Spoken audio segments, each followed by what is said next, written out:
Okay, so let's look at the Egyptian pyramids and what's connecting them. This will be a follow-on from previous episodes. I'll drop some links in the description to especially focus on the Great Pyramid, how the pyramids of Egypt and Phi, or the golden number, are intricately, exquisitely, beautifully connected.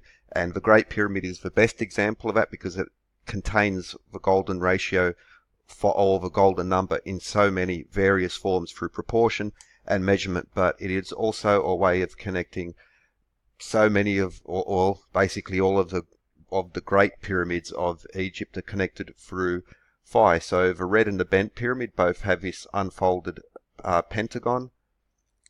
We see the pentagon and the pentagram are both perfect proportion, as a representation of proportion. That's a beautiful of Phi, a golden number, but also the angles are contained therein that define both the pentagon and the pentagram in trigonometry bring us to the golden number so beautifully.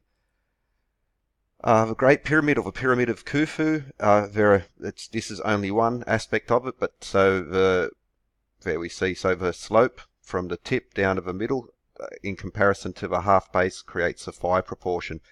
Using the standard measures, you're going to get a very close approximation of pi, but if you go into a little bit more detail, use the survey data, you'll find that it actually is in there in essentially as good as essentially it's perfect within acceptable margins of errors. Splitting hairs in the measurements would bring us to that perfect present representation. But certainly the golden number Phi is embedded in the pyramids. Now, for instance, it connects these. Now, you could also connect it to Khafre's pyramid, and I'll do it in the future Menkaure pyramid because of the angles, but I'm just, as an example of the ones that I've already covered, why is the pentagon and these proportions so important? Well, it also, of course, also connects us to the Meidum pyramid further down south, because that has the same 7 to 11 proportions of the Great Pyramid. Ideally speaking, you want to use, again, most accurate survey you can, the slight variations. Now, unfortunately, because of the state of it, that's impossible to achieve. However, the 7 to 11 proportion, and that it is also found in the Great Pyramid, is a very good indicator that what was happening in this other pyramid as well. And so that brings us again to the proportion of pi as well, but Phi, the golden number. We learn about pi in school, we don't learn about Phi. This is a sin, because Phi, this is one way to draw it.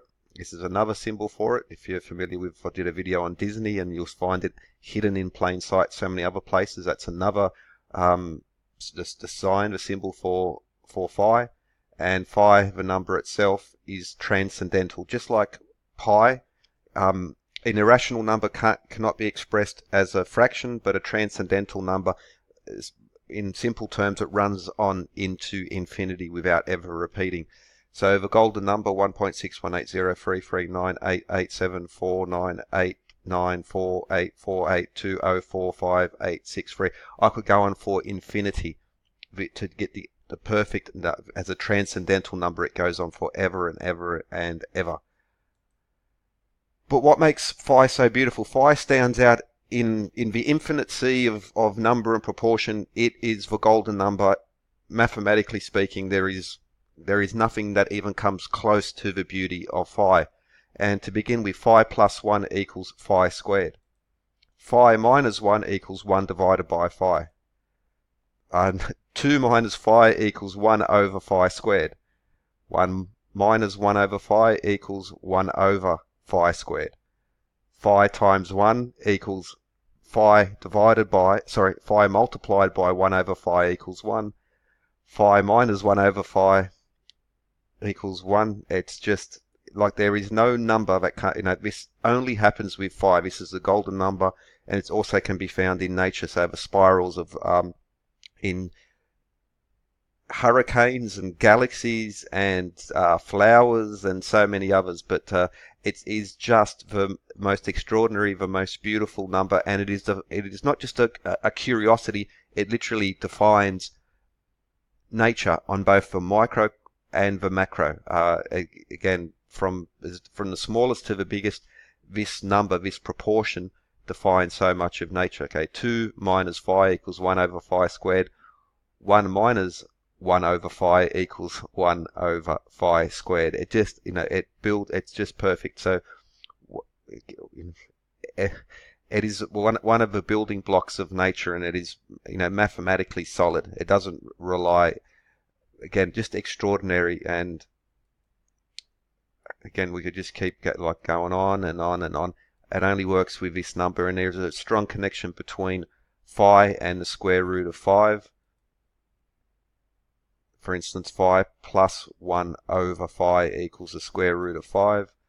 Here we see, again, just every number is just connected to it. It is just beautiful mathematically speaking, and this is why this is so important. This is why ancient sites, not just the Great Pyramids, but others, incorporated this into the design. It's still being done now. For instance, the Pyramid of Peace and Reconciliation in Astana, at 203 feet wide, 203 feet high. It's a perfect, a true pyramid, but also it has 5 proportions, not just in the square root of 5 slope, but also in the ratio of area.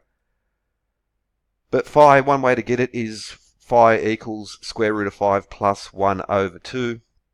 And we see 1 over phi equals the square root of 5 minus 1 over 2. It is just beautiful. Now, even, for instance, 1 equals phi minus 1 over phi. And we see another representation of how 1 can be broken up into this golden number using simple classical arithmetic: plus, minus, divide, and multiply. And it's 2, of course, is essentially the building blocks, the foundation of a number is phi. Nothing else comes close to it, and it just carries on and on and on. There's an example where we can get. Okay, I think I might have made an error on this one up here, but that's okay. Everything else checks out. I think this one might be, might want to double check that one, but yeah, it's just exquisite. And why was it built into the pyramids?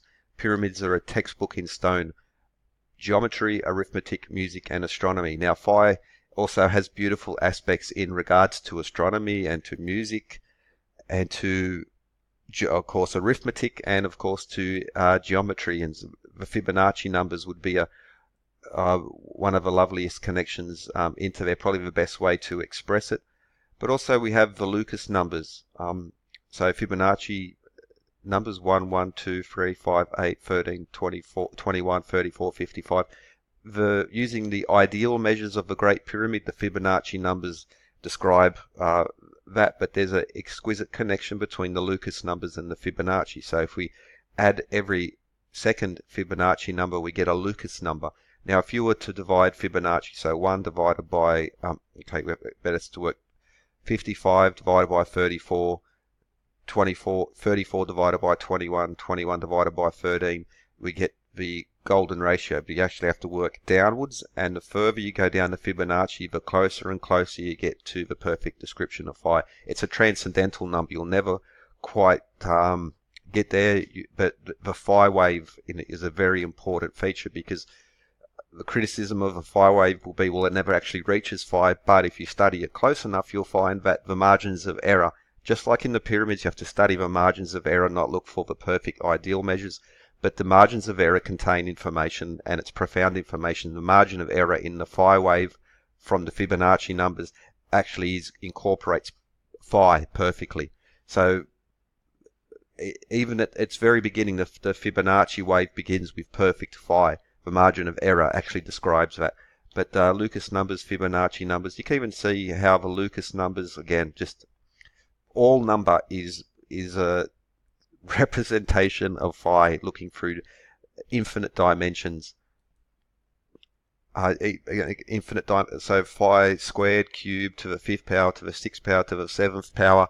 Again, this works across infinity. So phi is a transcendental number. The digits run off to infinity.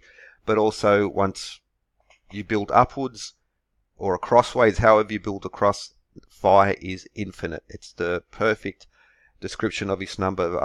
Now, there's some gatekeepers who go out of their way, such as Devlin, oh my God, he really puts his foot in his mouth in regards to these things. There's a hatred in regards to Phi amongst certain quarters because of the implications of the importance of this number. And again, the modern materialist mind doesn't like these things. They like things to be a random series of digits, but Phi points to something much deeper. Here's a Phi wave I drew, but so we have this would be a Fibonacci spiral, and even the gaps.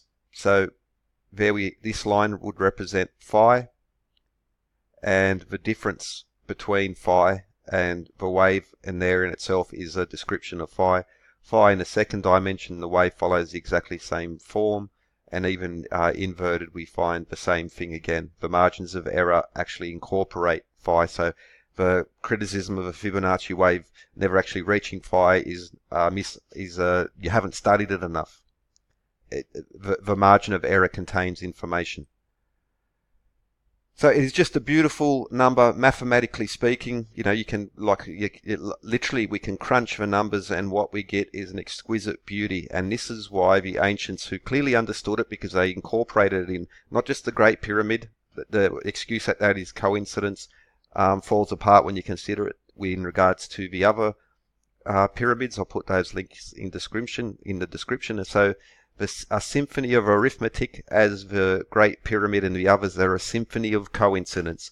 And the coincidence of arithmetic, geometry, astronomy, and music is just astounding, wonderful, beautiful. It can be tested, it can be measured, and for some reason, I think Gödel got it right that there are certain forces who would keep would keep the servile classes in ignorance.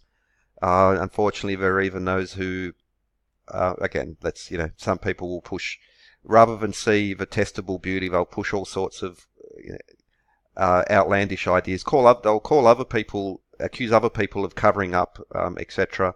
But they're actually, whether they know it or not, they're engaged in a deep cover-up because of the profound, the most beautiful, the most important information in regards to the pyramids and these ancient sites is embedded in the quadrivium, and it is just infinite. It is beautiful. It is eternal. And yep, the Great Pyramids, the Pyramids of Egypt, they're all pointing to Phi, even Khafre and Menkaure, especially because that's Khafre's is at a 2-to-3 ratio.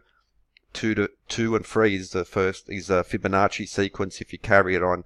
But even the angles incorporated, there's a slight twist in Khafre's pyramid. That could be accused of being a construction mistake, but there's actually profound information, Phi-related information in regards to that. And even the more rectangular base of Menkaure pyramid points to Phi, and that is the unfortunately the really outlandish, baseless stuff.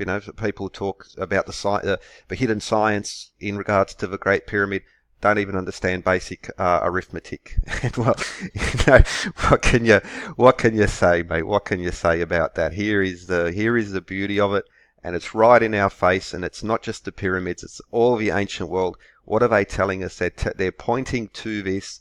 This is written into nature itself, not just a curiosity of arithmetic. It defines our world from the macro to the micro. And well, yeah, what can you say?